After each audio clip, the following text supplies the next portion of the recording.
Les nuits de France Culture, jusqu'à 6 h du matin.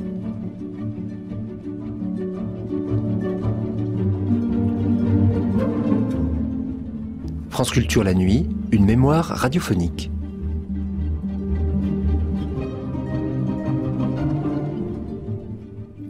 Le kabbaliste espagnol du XIIIe siècle, Abraham Abulafia, est une des figures les mieux connues et documentées du Moyen Âge. À la fois prophète et maître spirituel, il introduit des méthodes de méditation proches de celles des soufis de l'islam.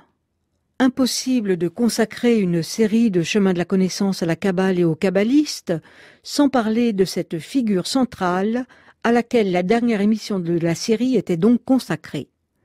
S'il est moins connu que d'autres kabbalistes juifs, Abraham Abulafia est cependant un de ceux qui ont le plus inspiré le judaïsme mystique par sa science de la combinaison des lettres. Et commence par combiner d'abord les lettres du tétragramme, Yud et Vav e, seulement. Et observe chacune de ces combinaisons. Déplace-les et fais-les permuter comme une roue, c'est-à-dire en avant et en arrière, comme un rouleau de parchemin. Et ne t'arrête que si tu vois son sens augmenter à force de le combiner, et si tu crains de voir ton imagination se troubler et tes idées s'emporter. Et ensuite, après une interruption, tu y reviendras et tu le questionneras, jusqu'à ce que tu en ressortes un secret de sagesse. Ne le quitte pas. Ensuite, tu passeras au second nom, Adonai. Interroge-le sur son fondement et celui-ci te révélera son secret.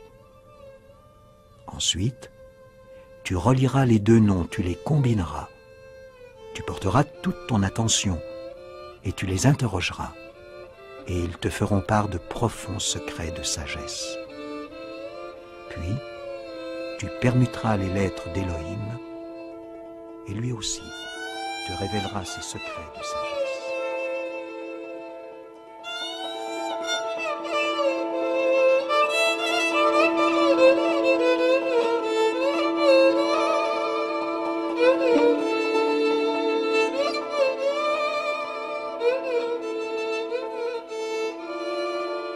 Professeur Hillel, de tous les chercheurs en littérature kabbalistique, vous êtes celui qui probablement connaît le mieux l'œuvre d'Abraham Abulafia, puisque d'une part, c'est à lui que vous avez consacré votre thèse de doctorat il y a quelques années, mais c'est aussi grâce à toutes vos recherches que l'œuvre d'Abraham Abulafia était relativement connue, même si, en effet, votre prédécesseur Gershom Scholem l'avait déjà découvert.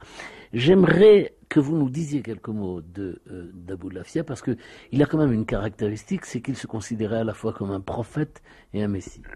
Oui, ce qui est différent entre Abulafia et presque tous les kabbalistes dans le XIIIe siècle, même kabbalistes plus tardifs, ce n'est pas seulement un type de connaissance religieuse qui est Kabbale. La Kabbale est une technique mystique pour arriver à une expérience mystique très très puissante. On parlait de quelque chose de final, c'est-à-dire pour lui la Kabbale est la manière de transformation en fait de l'âme humaine ou l'intellect humain dans Dieu. C'est une apothéosis. D'ailleurs, il considérait que la prophétie est la conséquence de la pureté intérieure d'un homme. Oui, c'est la prophétie, on fait une expérience entre la prophétie classique biblique, c'est-à-dire que quelqu'un a de transmettre un message divin, et il y a un aspect, une dimension plus mystique, c'est-à-dire un mode d'expérience qui quelqu'un est possédé, si vous voulez, par le divin, qui n'implique pas un message. C'est-à-dire il y a deux aspects. Un aspect plus sémantique, plus clair.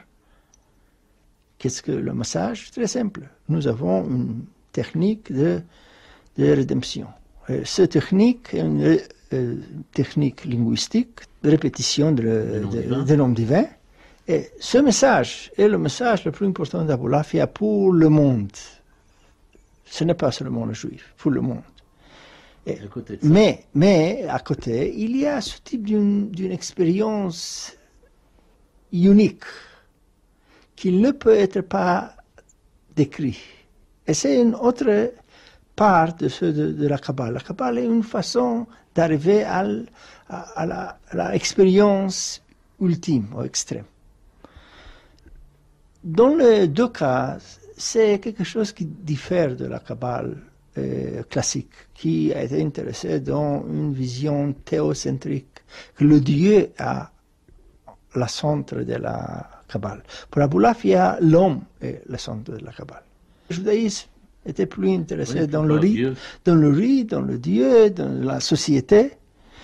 Pour Abulafia, l'âme, ou l'intellect, ou l'expérience est le centre de gravitation.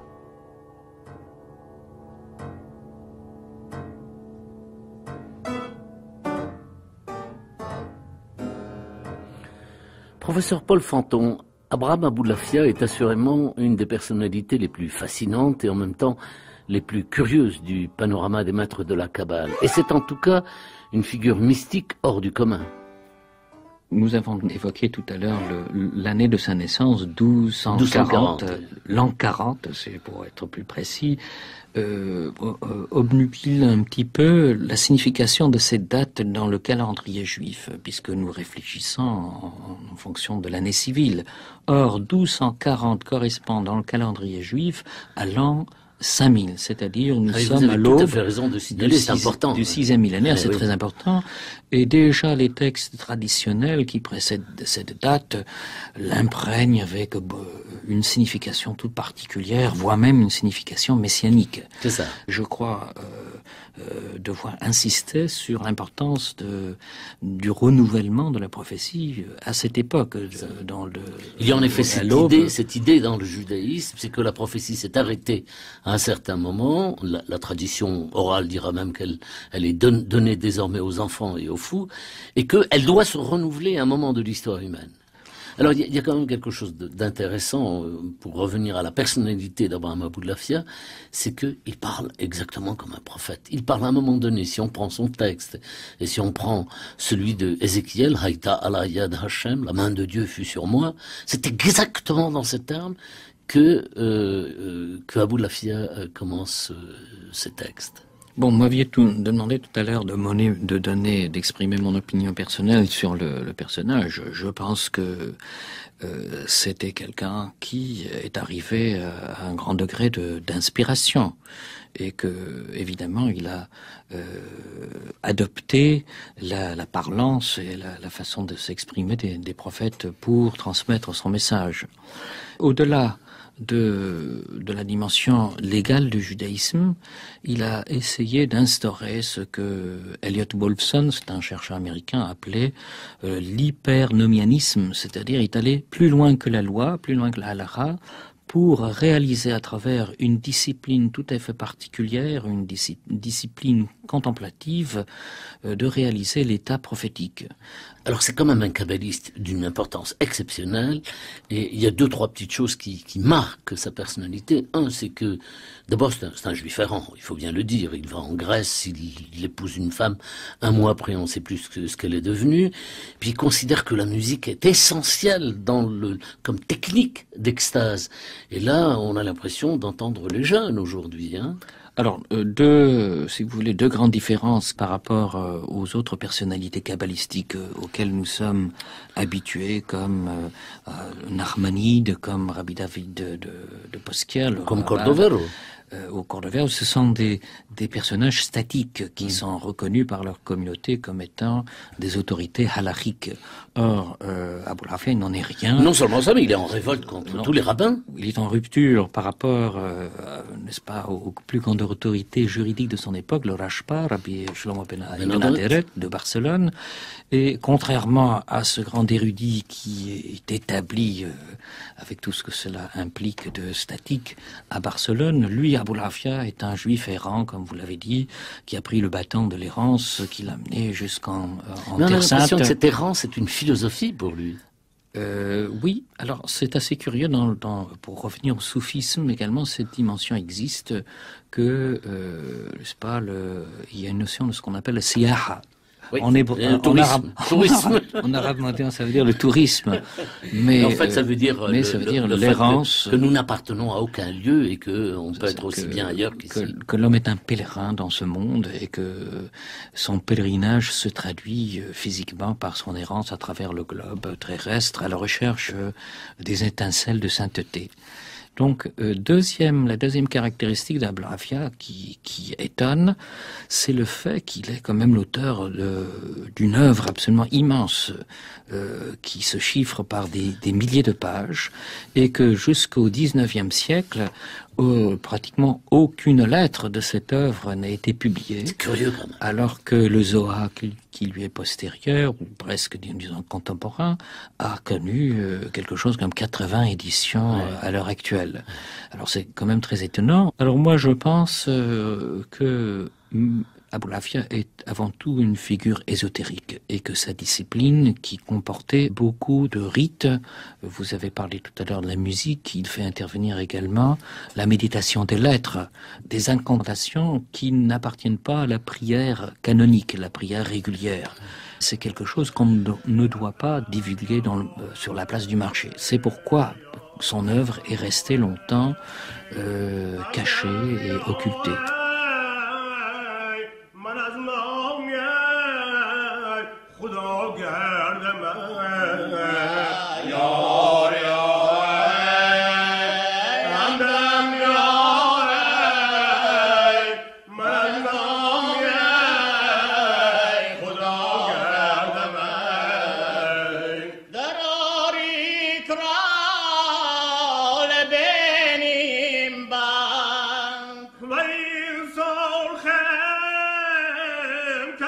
Moshe Guidel, j'aimerais qu'on termine cette série d'émissions sur Kabbale et Kabbaliste par l'histoire que chacun connaît, j'allais dire, sur Abraham Abul Afia, et en tout cas qui est une histoire qui a défrayé la chronique, puisque vous m'appreniez tout à l'heure hors micro qu'il y a eu des pièces qui ont été consacrées à cet épisode de sa vie. C'est qu'il est né en 1240 et il annonce à un moment donné qu'il veut rencontrer le pape en 1280. Racontez-nous d'abord cet épisode, puisque c'est lui qui le raconte en quelques lignes. En fait, l'histoire est plus longue, c'est-à-dire que la première révélation d'Abul Afia à Barcelone, dans 70, a été « tu dois aller à Rome ». Et c'est une part d'une vision messianique, c'est-à-dire pour être, comment dire, reconnu comme Messie, tu dois confronter l'autre pouvoir, si vous voulez, exactement comme Moïse a allé à Pharaon. C'est exactement la même symétrie, la même démarche. C'est-à-dire, je ne peux devenir Messie, mais d'ignorer l'autre pouvoir. Tu dois confronter. Et c'est ce type d'information a devenu pour Abul Afia très très important entre 70 et 80. À 80, il a été déjà à Capua. Capua, c'est une petite place, quelques kilomètres de Rome. Et il a insisté de rencontrer le pape à août, c'est-à-dire Rosh Hashanah. C'est la nouvelle année juive. Et le pape avait des autres affaires plus urgentes, oui. Il a évité de rencontrer Abul Afia et il a quitté pour un petit palais qui se trouve au nord de Rome, qui s'appelle Soriano da Rimini. Et Abul Afia a insisté. Et il est arrivé à la... Oui, mais entre-temps, le pape proclame qu'il est interdit à ce juif d'arriver, sans quoi il serait mis à mort. Oui, il a été, c'est la version d'Abul Afia, il a été dit que si tu s'approches, tu dois être brûlé. Et Abul Afia a insisté. Il a entré le palais, et dans ce moment, le pape a mouru d'apoplexie. Nous avons quelques rapports sur le pape. Ce n'est pas quelque chose qui Alors, ce pape, c'est Nicolas III, il faut le savoir. Nicolas III, qui n'était pas favorable aux Juifs, il faut bien le dire. Mais ce n'est pas si terrible. Ce n'est pas un problème de confrontation entre Aboulafia et le pape sur la situation des Juifs. Ce n'est pas si clair. C'est-à-dire, Moïse a été intéressé de sauver les Juifs. C'est quelque chose de géographique. Tout le tribe doit quitter l'Égypte. Et c'est la manière dont Aboulafia a été lu, comme un messie de type de Moïse. Alors d'autres considèrent que c'est plutôt, il voulait convertir le pape, certains. Il y a je crois, une autre vision académique qui dit que c'était une mission. C'est une mission, oui. Non, c'est une mission. Aboulafia voulait convertir le pape. Je crois qu'Aboulafia était très excentrique, mais je crois que c'est plus excentrique que l'excentrique. Je ne crois pas oui, là, vous êtes beaucoup plus dur. Vous dites, il ne pouvait pas vouloir convertir le pape à une religion contre laquelle lui-même était en révolte. Oui, c'est le problème qu'Aboulafia a été lu d'une façon simplistique. Il était un juif. Mais le judaïsme rabbinique a été problématique pour Aboulafia lui-même. Oui. Il avait une autre vision de judaïsme, quelque chose de plus spirituel, qui peut être, selon Aboulafia, accepté par chaque croyant. Quelque chose qui n'est pas rituel, qui n'est pas théologique dans un sens simplistique. Est-ce que quelqu'un qui lirait cette aventure d'Abraham Aboulafia comme étant le résultat de l'œuvre d'un militant de l'amitié judéo-chrétienne, est-ce que cela vous gênerait? Ce n'est pas rien à faire avec l'amitié. Ce n'est pas, Aboulafia n'est pas un type écuménique. Oui. C'est-à-dire, il n'est pas tolérant. Pour Aboulafia, il y a une religion. Cette religion, c'est une spiritualité qui n'importe pas si tu es juif ou non. C'est pas dire, nous pouvons parler avec le chrétien. Qui sommes-nous? Le nous est très difficile de définir. Pour Aboulafia, il était une bête noire. Il a été une exception. Oui. Il n'est pas un représentatif du judaïsme classique. Le nous d'Aboulafia était plus compliqué, je crois. Alors en fait, la rencontre n'a pas lieu, mais beaucoup d'historiens considèrent quand même qu'elle a eu lieu. Oui, je ne comprends pas pourquoi des historiens si sérieux ont inventé en fait une rencontre et avec des dialogues. C'est ça, oui. Avec des dialogues, c'est incroyable, c'est simplement incroyable.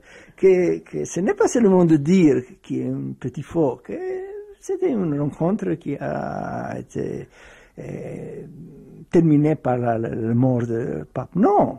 Nous avons dans le livre d'histoire juive très sérieuse, le plus sérieuse. Même la réplique de pape d'Aboulafia, c'est quelque chose de purement mythique. Et nous n'avons pas même de légende. C'est-à-dire, c'est une légende des historiens. Ce n'est pas que les historiens ont utilisé une légende. Ils ont inventé une légende. Est-ce qu'il n'y a pas aussi derrière tout ça le fantasme que représente le pape et qu'il a toujours représenté pour les Juifs? Pour les Juifs européens, c'est le pape. Mais pour les autres Juifs, c'était le sultan. Pour les autres Juifs, c'était les parents. C'est-à-dire, nous avons toujours un autre pouvoir. Pour un peuple en exil, il y a toujours un pouvoir politique, religieux, qui le Juif dépend. Et c'est ce type de fascination avec l'autre grand pouvoir. Mais ce n'est pas le pape comme le pape. C'est-à-dire le pape comme le symbole de la religion majoritaire. Alors, professeur Fanton, le kabbaliste en question, Abraham Aboulafia, disparaît après cette affaire. On n'entend plus parler de lui, on ne sait pas où il est mort, on ne sait pas ce qu'il a fait après cela. Comment expliquez-vous ceci? Alors, il se retire dans un premier temps à Sicile, où il avait un cercle d'admirateurs, et il s'adonne à une discipline extrêmement curieuse, qui est une espèce d'amalgame, de combinaison entre la tradition de méditation des lettres issu du livre de la création, un grand classique de la mystique juive, le Sefer Yetzirah, qu'il féconde avec la pensée, tenez-vous bien, la pensée philosophique de nul autre que Maïmonide.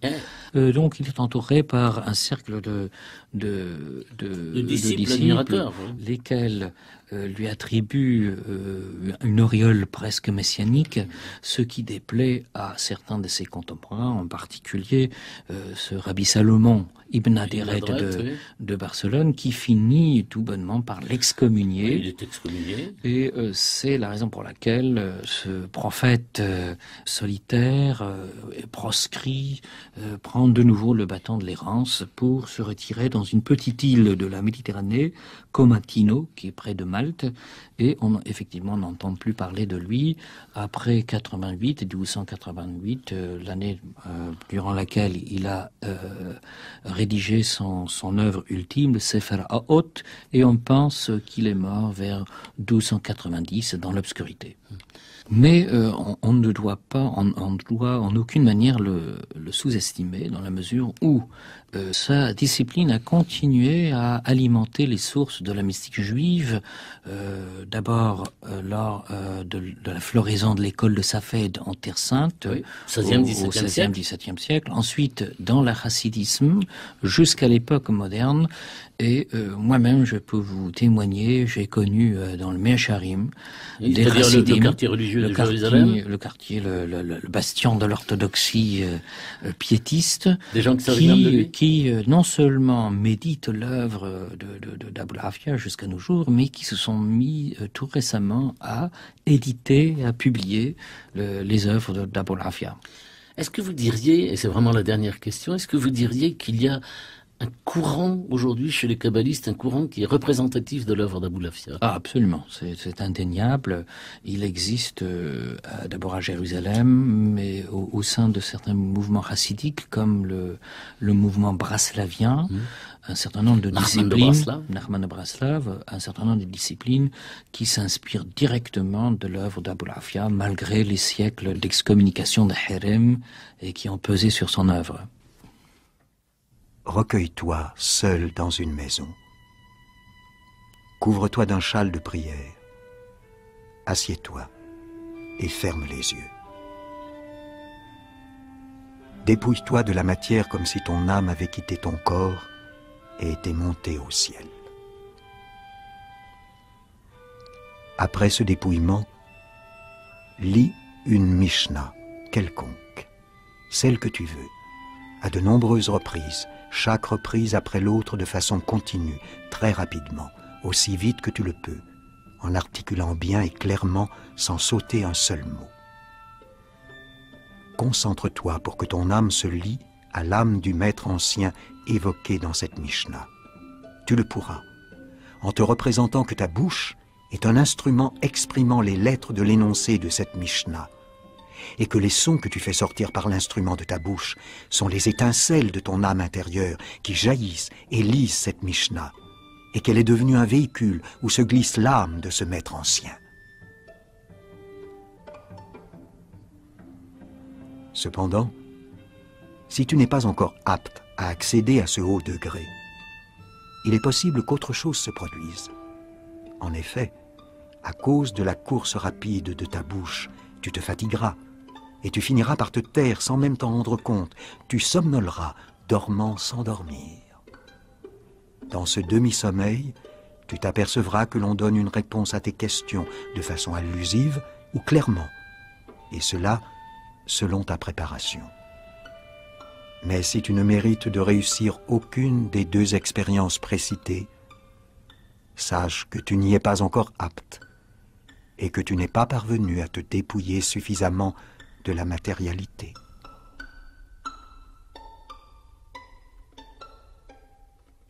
Professeur Hidel, malgré toutes les recherches que vous-même et d'autres avez menées, continuez de mener à propos de la Kabbale, vous continuez à penser que la Kabbale est aujourd'hui encore terra incognita. Pourquoi? C'est très simple, c'est le nombre de manuscrits kabbalistiques est énorme, qui n'ont été pas étudiés, ou même lire pour la première fois par des chercheurs. C'est-à-dire, nous avons une littérature très riche, quelque chose comme 10 000 manuscrits. Nous avons étudié une petite part, peut-être 1000. Je peux vous dire qu'il y a à Paris même quelques bibliothèques. Je ne parle pas de manuscrits, je parle de bibliothèques. Bibliothèques à Paris avec des manuscrits kabbalistiques qui n'étaient pas étudiés par Osun. Pourquoi? Parce que Parce qu'il n'y a pas de chercheurs. C'est très simple. Le nombre de chercheurs c'est très limité. Le nombre de matériel, c'est très, très grand. Et je peux vous dire qu'il y a à Paris, il y a quelques manuscrits uniques, totalement inconnus.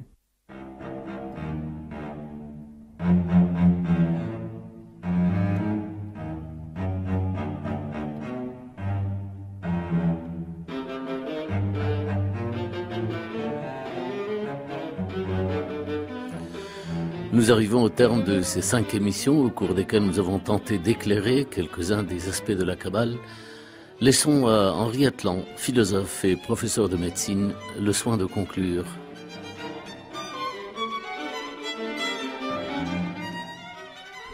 Qu'est-ce qu'un professeur de médecine, philosophe par surcroît, biologiste de réputation internationale comme Henri Atlan, trouve vraiment dans l'étude des textes de la Kabbale? Que lui apporte-t-il?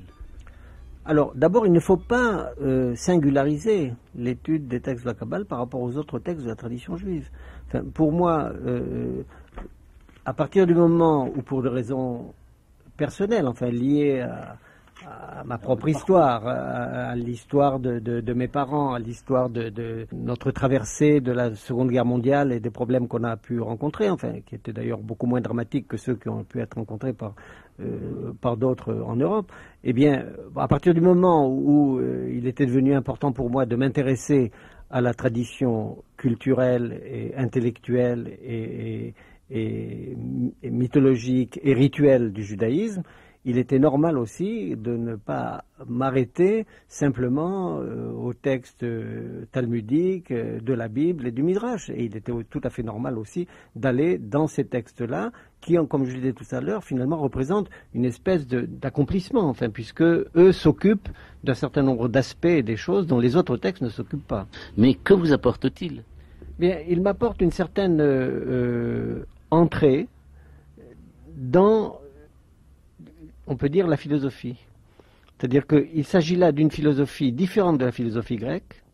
Et bon, c'est une façon que j'ai trouvée, moi, extrêmement enrichissante d'entrer dans la philosophie et, par l'intermédiaire de la philosophie, d'avoir une attitude distancée, si vous voulez, critique par rapport à l'exercice trop technique, si vous voulez, de la recherche scientifique. Enfin bon, je pense qu'il est important que les méthodes scientifiques et de réflexion sur les mythes puissent exercer l'une sur l'autre une critique, qu'il y ait un va-et-vient critique, pas du tout un va-et-vient visant à les confondre, comme certains pensent pouvoir le faire, mais au contraire un va-et-vient critique précisément pour acquérir une certaine distance par rapport aux deux, qui est une condition sine qua non à mon avis pour que ces deux traditions-là puissent s'enrichir l'une de l'autre. Est-ce qu'il suffit d'étudier la Kabbale comme vous l'avez fait et comme vous le faites pour être considéré comme kabbaliste? Non. Non, je ne crois pas.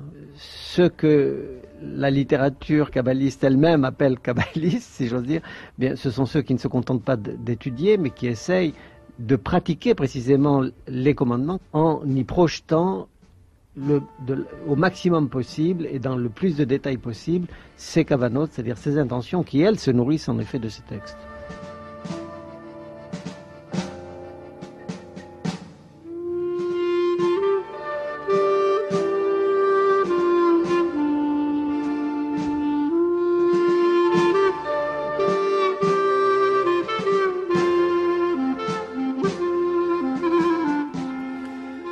C'était Kabbale et kabbaliste.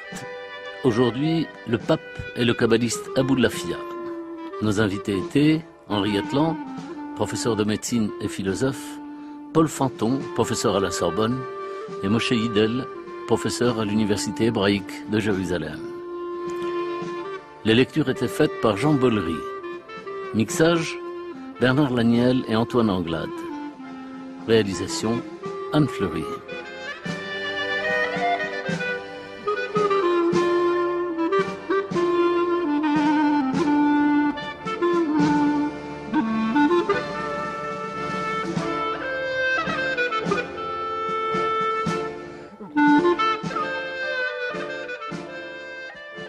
Cette émission a été diffusée pour la première fois le 16 février 2001. Vous pouvez la télécharger pendant 1 an ou la réécouter pendant 1000 jours sur le site des Nuits par franceculture.fr.